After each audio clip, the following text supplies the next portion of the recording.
பவன் கேரா காங்கிரசினுடைய தேசிய செய்தி தொடர்பாளர் ஊடக பிரிவு தலைவர் பேசியதை நாம் கேட்டோம். தேர்தல் ஆணையத்தின் மீது தான் அவர்கள் குற்றம் சுமத்துகிறார்கள். முன்பு மாணிக்கம் தாக்கூரோடைய எக்ஸ் தள பதிவையும் பார்த்தோம்.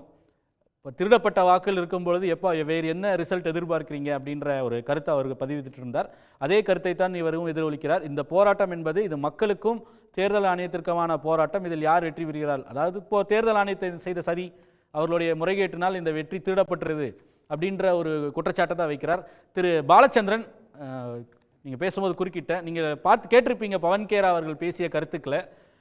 ஆல்ரெடி கன்சைட் பண்ணிட்டாங்களா, டிஃபீட்டு முடிஞ்சிருது அப்படின்ற நிலைக்கு வந்துருச்சா? 191-49 என்று முன்னிலை நிலவரம் வருது.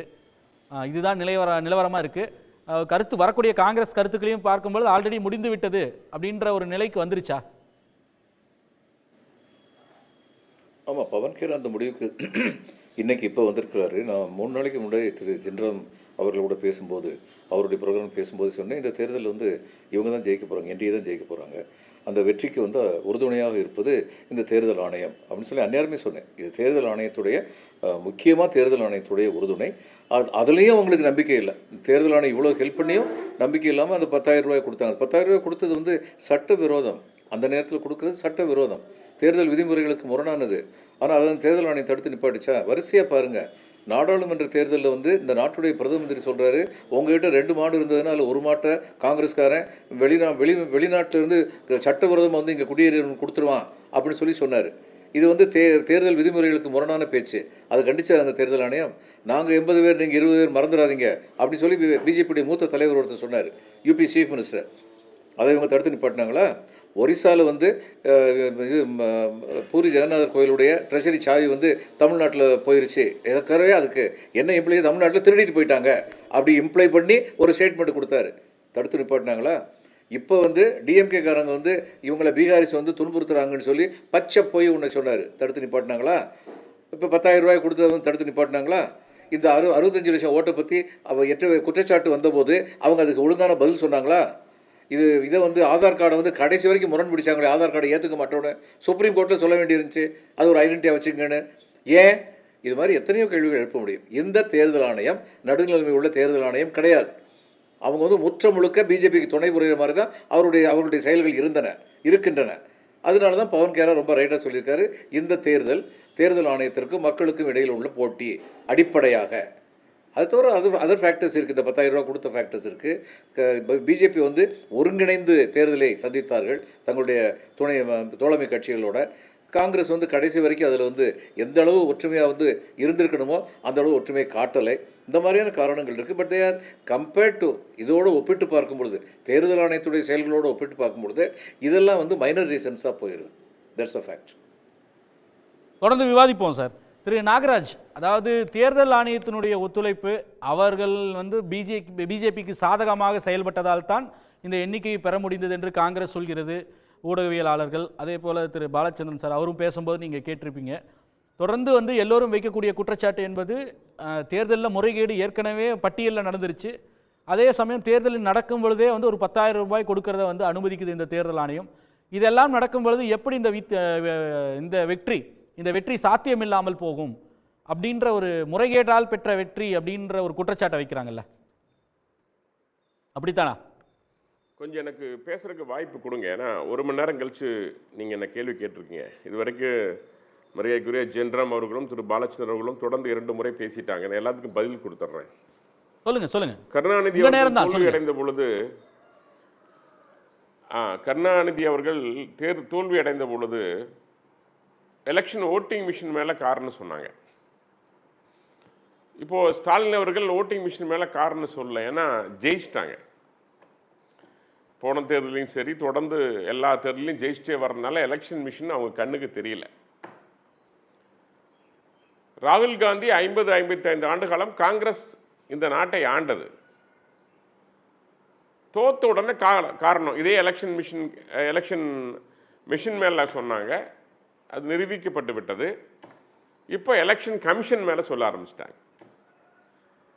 முஸ்லீம் வாக்குகள் நீக்கப்பட்டிருந்தால் அந்த முஸ்லீம் மக்கள் அந்த பகுதியில் ஒரு மரியாதைக்குரிய பாலச்சந்திரன் சொன்னாங்க, அந்த மக்கள் விடுவார்களா?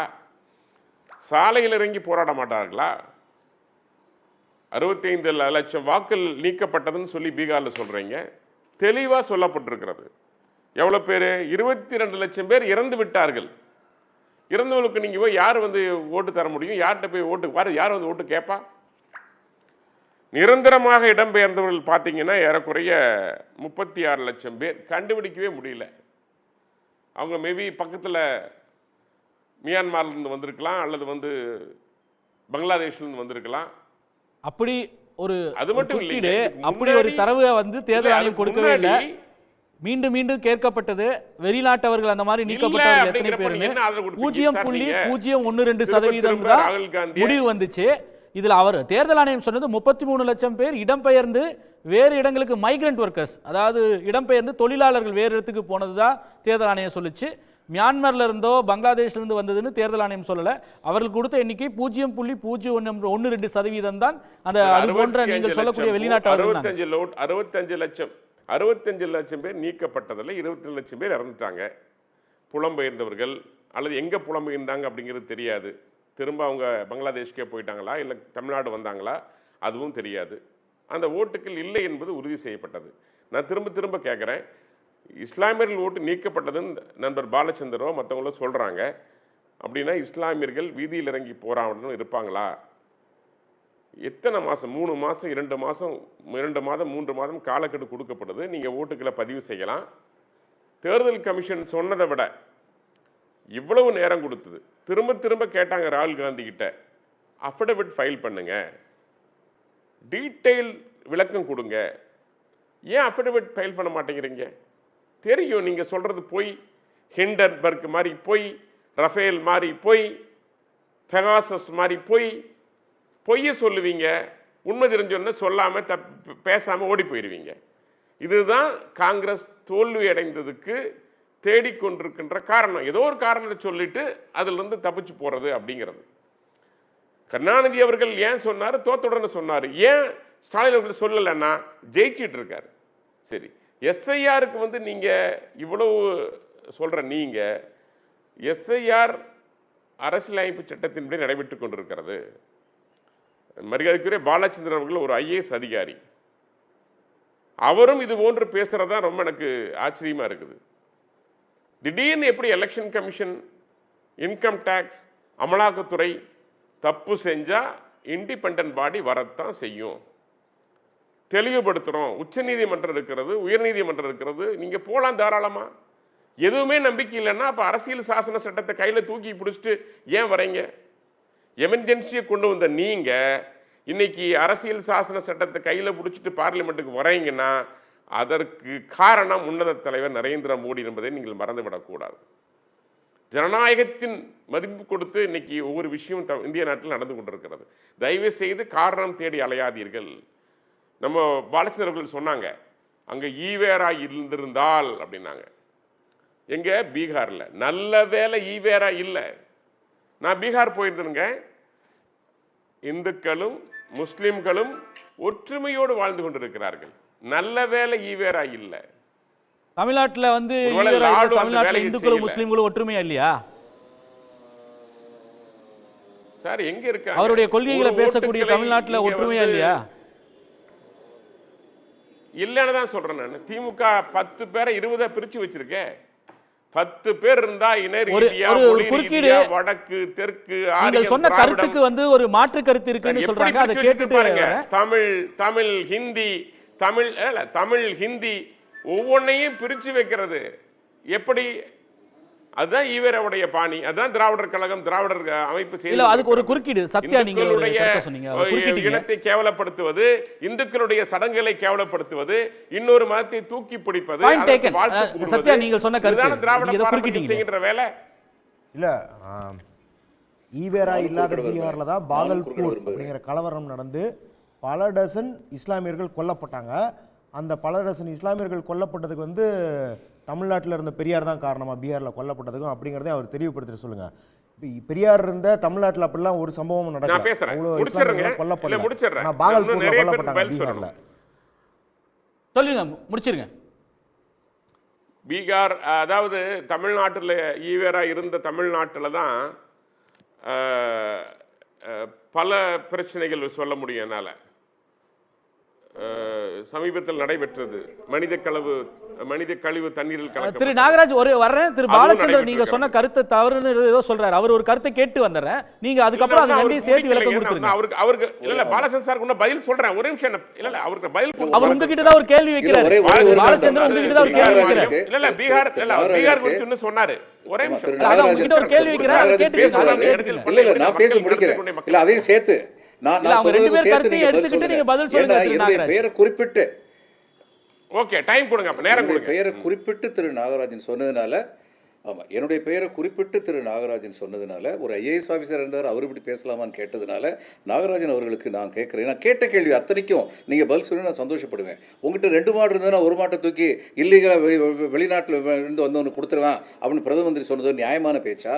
நீங்கள் 80 நாங்கள் 80 நீங்கள் 20ன்னு சொல்லி இவர் யூபி சீஃப் மினிஸ்டர் பேசுகிற நியாயமான பேச்சா? இதில் ஒரிசாவில் வந்து அவர் தேர்தல் சம்பந்த என்ன சொன்னார், உங்களுடைய ட்ரெஷரி சாவியே வந்து அங்கே தமிழ்நாட்டுக்கு தூக்கிட்டு போயிட்டாங்கன்னு சொன்னார், அது நியாயமான பேச்சா? அல்லது பீகார்காரனை டிஎம்கேக்காரன் அடிக்கிறான் அப்படின்னு சொன்னார், அது நியாயமான பேச்சா? இந்த 10,000 ரூபா இப்போ கொடுத்தாங்களே இது நியாயமா? இது எல்லாம் நான் ஸ்பெசிஃபிக்காக கேட்டேன். நீங்கள் இதுக்கு பதில் சொல்லுங்கள். You can carry on. திரு நாகராஜ். எஸ், அதாவது நான் சொல்கிறேன். கடன் பீகார் அரசுக்கு இன்னைக்கு 2.98 லட்சம் கோடி, தமிழ்நாடு அரசு 8.33 லட்சம் கோடி கடனில் இருக்கு. நிதி பற்றாக்குறை பீகாருக்கு 29,095.42 கோடி, தமிழ்நாட்டுக்கு 46,464 கோடி.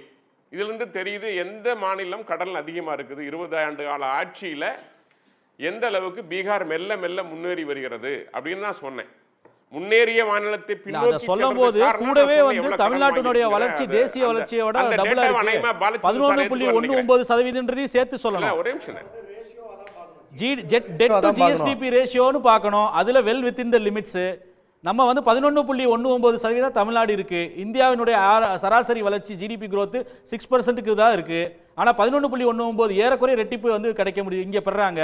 அப்ப அந்த அளவுக்கு வந்து கடனுக்கும் மொத்த உள்நாட்டு உற்பத்திக்குமான அளவு சரியா இருக்கு. வளர்ச்சியை காட்டும் போது அந்த வளர்ற மாநிலங்கள் அப்படிதானே பார்வை பண்ணுவாங்க.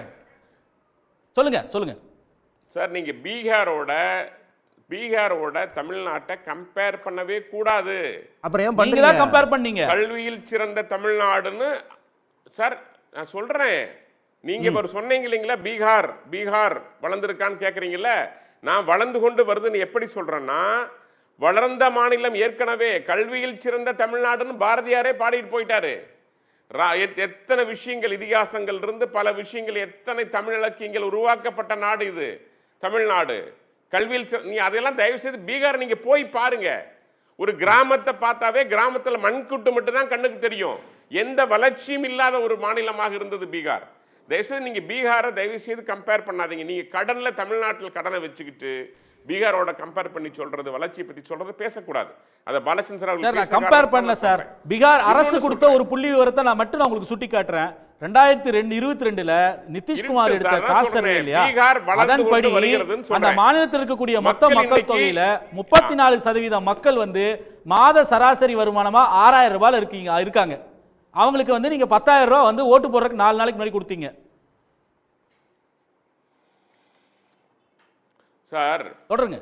1000 ரூபாய் பெண்களுக்கு தருவேன்னு சொன்னீங்க, இலவச பஸ் தரேன்னு சொல்லி சொன்னீங்க. 1000 ரூபாய் என்ன சொன்னீங்க, எல்லா பெண்களுக்கும் மகளிருக்குன்னு சொல்லிட்டு கடைசியில தகுதியுள்ள பெண்களுக்குன்னு சொன்னீங்க. 2.5 லட்சம் ரூபாய் வருமானம் குறைவாக இருக்குங்க, அது குறைவா இருக்குன்னு சொன்னீங்க. எலெக்ஷன் வந்த உடனே அதையெல்லாம் தூக்கி போட்டுவிட்டு ஏன் எல்லா பெண்களுக்கும் அப்ளிகேஷன் உங்களுடன் ஸ்டாலின் போய் எல்லாத்தையும் பெட்டிஷன் வாங்கிட்டு இருக்கீங்க? எல்லா பெண்களுக்கும் இல்ல, தகுதி உள்ள பெண்களுக்கு மட்டும்தான் அப்படின்றத ஏற்கனவே முதலமைச்சர் தெளிவுபடுத்திட்டார். எல்லா பெண்களுக்கும் கிடையாது, தகுதியுள்ள பெண்களுக்கு மட்டும்தான். இப்ப போய் ஏன் எல்லா சார் இப்ப போய் எல்லா இடத்துலையும் எல்லா இடத்துக்கிட்டையும் மகளிர் திட்டங்களுக்காக இந்த திட்டத்திற்காக அப்ளிகேஷன் வாங்க வேண்டிய அவசியம் என்ன? எலெக்ஷன் வருது சார். நலத்திட்டங்களாக வழங்குகின்ற பொழுது சொன்னதை செய்கின்ற அரசு. நீ மகாராஷ்டிராவில் சொன்ன கொடுத்தோம், அசாம்ல நாகாலாந்துல எல்லாத்துலயும் தேவையானவருக்கு கொடுத்தோம். எலெக்ஷன் நோக்கி கொடுக்கல, வாக்கு வங்கி அரசியல் கொடுக்கல, பாட்டில் கொடுக்கல, பிரியாணி கொடுக்கல, வெள்ளி கொலுசு கொடுக்கல. என்ன தேவையோ எதை செய்ய வேண்டும் மக்கள். அதனால தான் இன்னைக்கு பீகார் நீங்க அவர் சொன்னாரு உங்களுடைய பெர்ஃபார்மன்ஸ்க்கு கிடைச்ச ரிசல்ட் அப்படின்ற விஷயத்தை சொல்றீங்க, நல்லாட்சிக்கு கிடைச்ச ரிசல்ட் அப்படின்ற விஷயத்தை சொல்றீங்க. நான் எடுத்துக்கிறேன். நம்ம திருப்பி நான் உங்ககிட்ட வரேன். வந்து இன்னைக்கு நம்ம என்டிஏ கூட்டணி மேல வருது, வாங்கி கொண்டிருக்கிறார்கள். GRT point taken. அதாவது உங்களுடைய நல்லாட்சி கிடைச்ச ரிசல்ட்ன்றீங்க, நான் அதை எடுத்துக்கிறேன். நான் திருப்பி உங்ககிட்ட வரேன் நாகராஜ். உடனுக்குடன் செய்திகளை தெரிந்து கொள்ள சன் நியூஸ் பெல் ஐகானை கிளிக் பண்ணுங்க.